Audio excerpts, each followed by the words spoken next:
Chouchi needs to be careful here. Thought about coming for the challenge. Didn't. Somerville races away.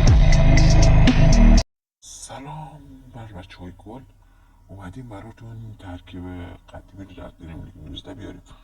یه مدت نبودم و نتونستم این ویدیو رو بذارم.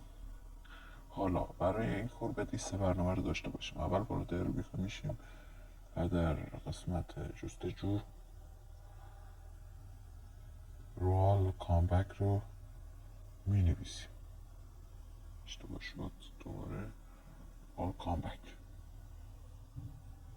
بچه ها این کانال خودمه و ویدیوی زیادی در اینجا میذارم.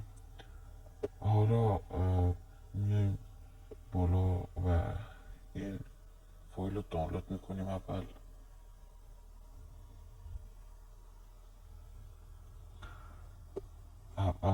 دانلود کردیم، بعد میریم بیرون و وارد همین برنامه میشیم. میریم قسمت اندروید دیتا و روی دریم لیگ 19 نگه میدونیم و قسمت حذف میزنیم.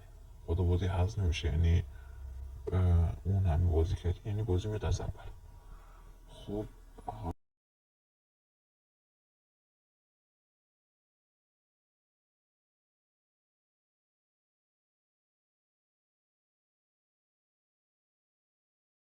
که ببینیم از اول و نگین که از اول نشد.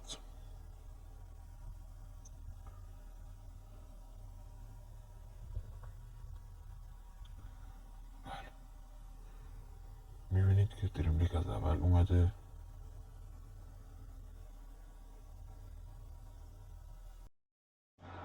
خب وارد روبیکا میشیم و روی این فایل میزنیم و قسمت اول. حالا روی این آبی دوباره اندروید دیتا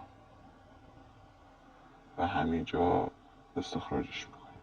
دوباره رو همون آبیه میزنیم اینجا و روی دکمه پذیرش و تمام فایل ها میزنیم و جایگزین.